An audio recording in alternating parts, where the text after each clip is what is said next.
Hey guys, I'm on my way home. I just thought you might enjoy a ride home with me today, and I just wanted to chat a minute about something I've learned. It's about the word widow.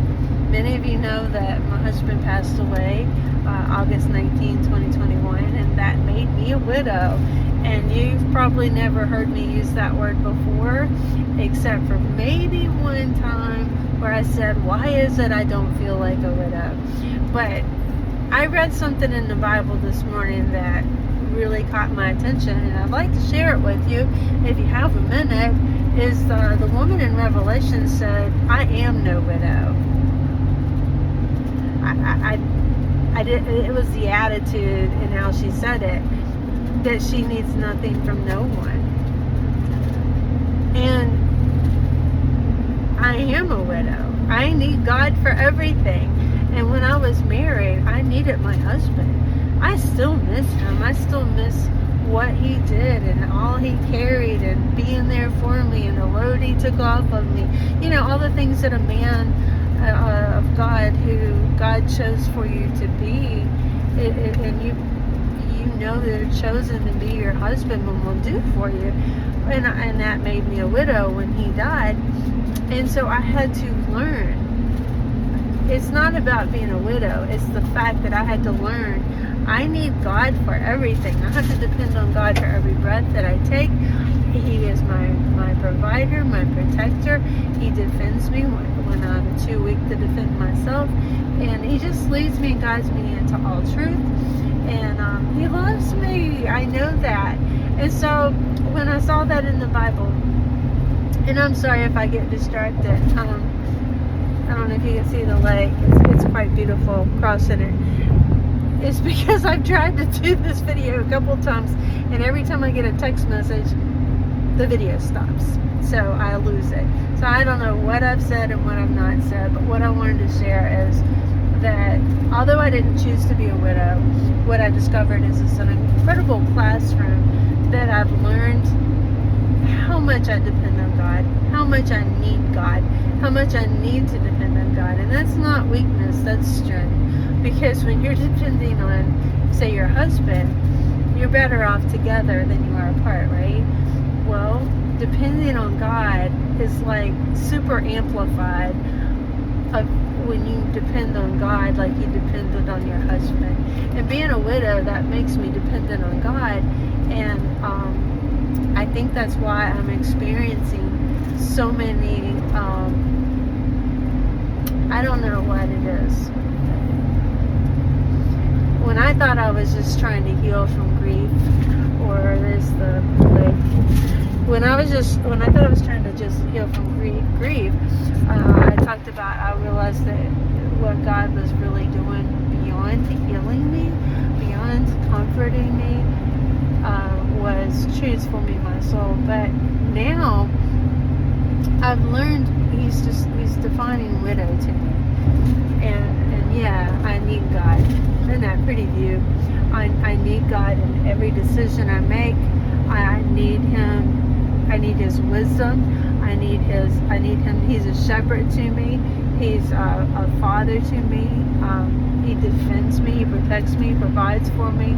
He leads me into all truth and shows me things to come by his Holy Spirit.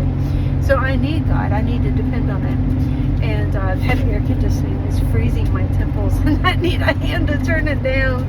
Oh, this video will be short. From hot, I steer with my knee there a minute, from hot to frozen. But I'm not lukewarm, I'll tell you that. I will be now, but not lukewarm. But I think that's also what the Bible talks about being lukewarm. I wish you were either hot or cold, is that we care. It's not that God cares if we doubt, if we have doubts, if we have confusion, if we question God. You know, what I've learned is God loves our loves it when we trust him enough to be in a relationship enough with him. God, I need your thoughts, but I don't understand. And he'll lead us and guide us into all truth. He never condemns me.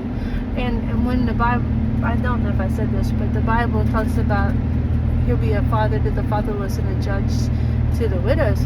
it means a little bit more than this, but a judge, a righteous judge, defends those that can't defend themselves. Now, I always thought of a lawyer doing that, but who has the final authority? In one of the videos that I got cut off by a different text message. Thanks, David, for that one. John, you got the last one, and I think it was just a telemarketer that got the one before that.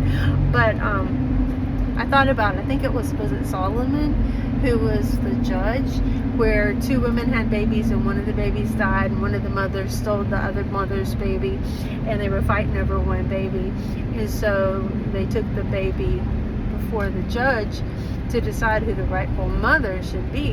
And in his wisdom from God, he said, we'll cut the baby in half and give each mother a half of the baby. Not that he was going to cut the baby in half, but he knew that the right mother would be revealed by the way they responded to that. And when the actual mother of that baby heard what was going to happen, she was willing to sacrifice her son, her rights to the son, so that her son could live. And by that, the judge knew who the real mom was. Anyway, the righteous judge. So to me, that's a picture of the wisdom of God being a judge to the widow. He knows our heart. He guides us in all truth.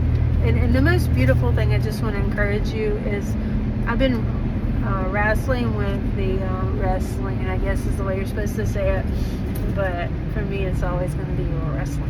But is that I've been wrestling with the thought of religion. You see, the Bible does talk about religion, but I had such a label on religion. I had begun to think it was a bad word, but it's not. The bad word comes in when we have religion, practice religion without God. Do we take everything to the Lord in prayer? Now, I didn't have a choice. I had to learn to go to God as my husbandman, because my husbandman left me to be a widow. He didn't leave me, like he left me. He really didn't have a choice. I said in one video, I got mad at him a couple times because he was choosing it. Well, yeah and no. The Lord required his soul home. He fought to stay here, but it was his time. And now I'm seeing the bigger picture. Although I would have never chosen to be a widow, never chosen to lose my husband, I have discovered it is an awesome classroom to learn what it's like to be in a relationship with God like this. I never would have seeked God so much, so hard to experience the relationship I found with God had I not been forced to. And I thank God for not to be a widow, but to have had the opportunity to discover how much I need God, but more than that, how much God shows up. And so religion says whatever religion says, but a religion putting God in his right position and remembering he's the Father, he's everything. His name means everything to us. Look it up, and I don't know. These rides home, I'm tired. I don't know if I said all that right. So anyway, I'll end it up with, I'm still learning, I'm still growing, I'm still happy in the Lord. I found a beautiful peace in my life being alone. I've learned I don't need a husband to lean on when I have God to lean on. And that really is an amazing thing to realize. Now, I don't know what the future holds for me my whole life, because I have prayed certain prayers at certain times very cautiously, because I'm like, I don't want anything that God doesn't bring to me in my life. But I can say for today, if I live my life as a widow for the rest of my life, I'm for the better for it. And I would say, and if you've remarried, that's okay, as long as, whether you're a widow or remarried, as long as God is your first line of go-to, as long as we never forget to sacrifice who God is in our life in the first relationship, every relationship after that will improve. So I don't know, this is not about being a widow. If you're married, and you're young, or if you're old, it doesn't matter. If you're a widow, I hope that encourages you to keep healing, keep grabbing a hold of everything God has to offer you, and learning to know who He is. But and if you're a man who's lost his wife or alone, I mean, it's for everybody, young and old. And what's it? God, knowing God through His Son He sent, and seeking Him. And I'm just learning so deeply about what it means to ask, seek, knock. And I'm thinking too, now, there might be more or less to this, I'm not sure. But that knock is one that's always kind of left me wondering a little bit more. I'm just wondering if the knock is not actually praying for other people. You know, the Bible teaches us that Jesus prayed for us in John 17, right? And He, way on down the line there in His prayer for us in John 17, He then goes off, I not only pray for them, but I pray for those who might believe based on the word that a believer speaks. So that could be the knock. Knock, knock, knocking on heaven's door. And God just wants you to know that He knows you. He knows your heart, and He understands. We don't know in full. We only know in part. But our part is to take our part to Christ, and God does the rest. And that's all I have to share in my story. And I just arrived home, but all I did is talk to God about it. The first question was, God, are you enough? And I found out not only is God enough, that was the first thing, but the second thing was He showed me He is enough, no more, no less, but everything I needed was right there. Not the excess and not less than, but everything I needed. And then when He revealed to me a year or so after was God's enough. Think about this. God's enough is extraordinarily and abundantly above anything we can think or imagine. Think about that. Our limited view of what enough is. And God, the Creator, His view of what enough is. Everything. I mean, He created everything so far beyond my comprehension. What is it you need in your life that would be enough? Hold on, my friend, because God's idea of enough will blow your mind. Because the mind of Christ is greater than our human mind. And I think that's the only thing I've discovered, is that why I'm different than the widow, the woman in the Revelations that says, I am no widow. I need no one.